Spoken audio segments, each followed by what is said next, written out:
जयचंदों की राजस्थान में कोई जगह नहीं है, मगर अब लोकेश शर्मा जो कर रहे हैं वो जयचंदों जैसा काम ही कर रहे हैं।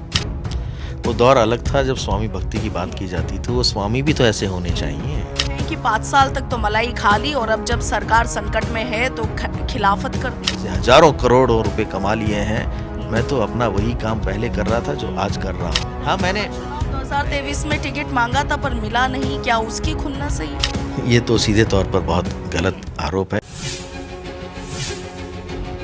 साल 2020 महीना जुलाई का राजस्थान की सियासत में बड़ा घटनाक्रम हुआ जिसमें मानेसर कांड भी शामिल था।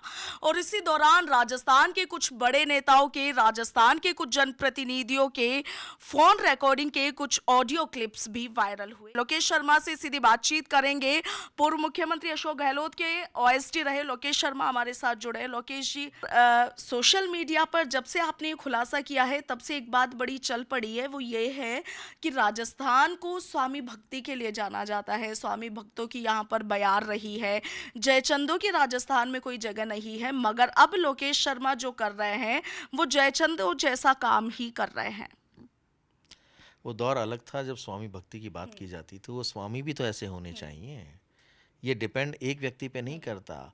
और कौन से जयचंदों की बात कर रहे हैं? मैंने अपनी भूमिका का 100% ईमानदारी से निर्वहन किया। जब तक मैं पद पे था, सरकार थी। मैंने अगर इस तरीके का कोई खुलासा किया होता तो ये सरकार पहले भी तो गिर सकती थी। मुझे नुकसान करना होता तो विधानसभा चुनावों से पहले मैं ये सारे खुलासे करता, ताकि जो सीटें आ सकती थी वो भी ना आए।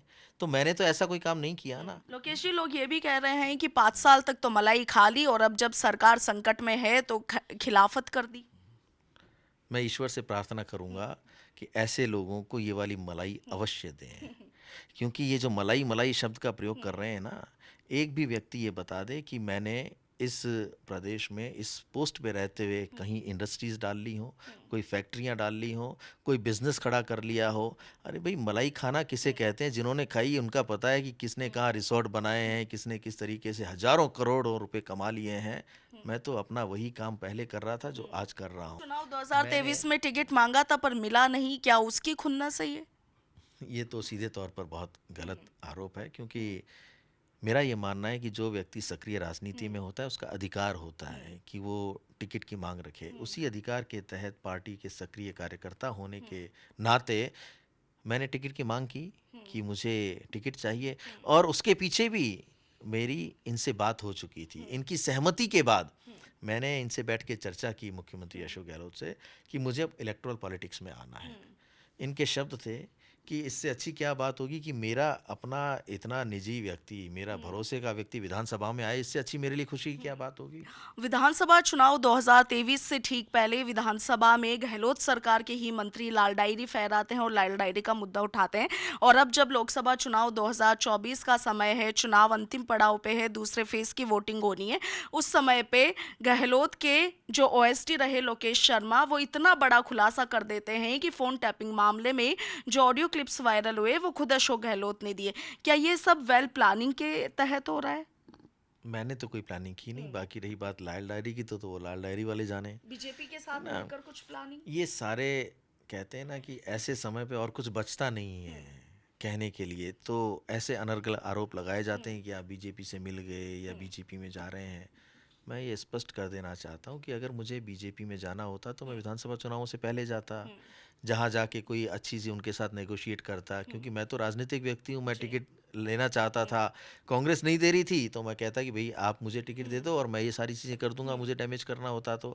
लेकिन मेरी ऐसी कोई मंशा कभी नहीं रही। मैं अपने लीडर, अपनी पार्टी को कोई नुकसान नहीं पहुंचाना चाहता था। इसलिए ना तो मैंने विधानसभा चुनावों से पहले कुछ किया और ना ही मैं अब कोई बीजेपी में जाने की मंशा रखता हूं। ना लोकेश मेरे शर्मा वहां ने के किसी अभी व्यक्ति से कोई बात हुई। अभी आपने कुछ दिन पहले ही मुख्यमंत्री भजनलाल शर्मा और विनय सहस्त्रबुद्धे जी के साथ भी मुलाकात की है। इनका मतलब क्या निकाला जाए? विनय सहस्त्रबुद्धे जी मेरे बहुत पुराने परिचित हैं। वो यहाँ जब जयपुर में लोकसभा चुनाव के प्रभारी बनकर आए हुए हैं, तो हो सकता है ना कि हम लोग जो पुराने परिचित हैं, विचारधारा अपनी जगह होती है, पर्सनल रिलेशंस भी तो होते हैं। तो बीजेपी में शामिल होने की जो अटकलें लगाई जा रही है उन पर क्या कहेंगे? उन्हें पूरी तरह से खारिज करता हूँ मैं। ना तो मेरी मुलाकातें इसलिए हुई कि मैं बीजेपी में जा रहा हूँ, लेकिन मुलाकातों को इस रूप में तूल दिया गया कि शायद मैं वहाँ जाने का कोशिश कर रहा हूँ या उनके साथ मिलजुल के ऐसा कर रहा हूँ। आप कह रहे हैं कि अशोक गहलोत स्वयंभू रहे हैं, वो चाहते हैं कि राजनीति में सिर्फ वही रहे, वो अपने आगे किसी को नहीं देख सकते, और कुछ कुछ ऐसी बातें सचिन पायलट को लेकर भी सियासी गलियारों में लगातार उठाई जाती रही जब उनके मुख्यमंत्री बनने की बातें अभी कुछ विधानसभा चुनावों के समय चल पड़ी थी। तो क्या इन सब बातों से आपका कांग्रेस का जो केंद्रीय नेतृत्व है, जो आलाकमान है, हाईकमान है, वो अनभिज्ञ है इन सब बातों से, उन तक ये बातें नहीं पहुंचाई जा रही?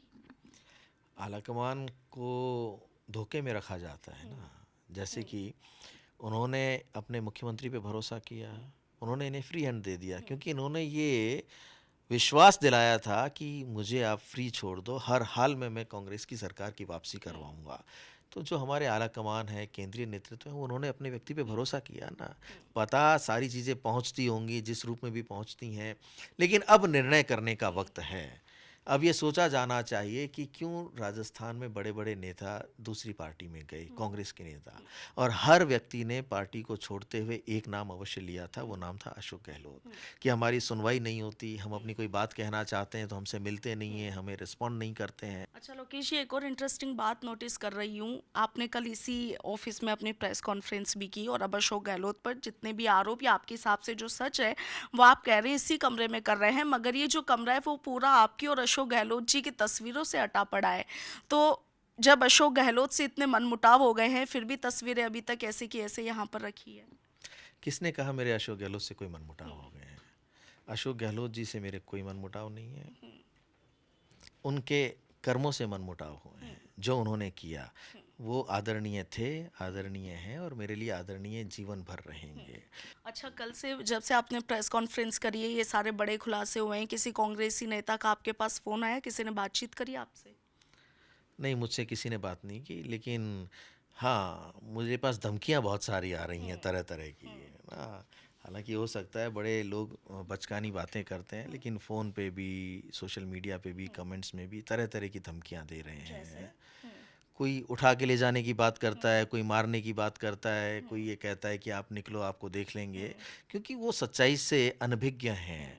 लेकिन ये ज़रूर कहना चाहूँगा कि ऐसे लोगों को सावधान रहना चाहिए, धमकी जैसे शब्दों का प्रयोग नहीं करना चाहिए, क्योंकि अब फिर मैं अपनी सुरक्षा को लेकर और अपने परिवार की सुरक्षा को लेकर चिंता ज़रूर जाहिर करूँगा कि अगर कोई भी घटना होती है किसी भी रूप में मेरे साथ या मेरे परिवार के किसी भी सदस्य के साथ, तो उसके जिम्मेदार सीधे तौर पर अशोक गहलोत होंगे।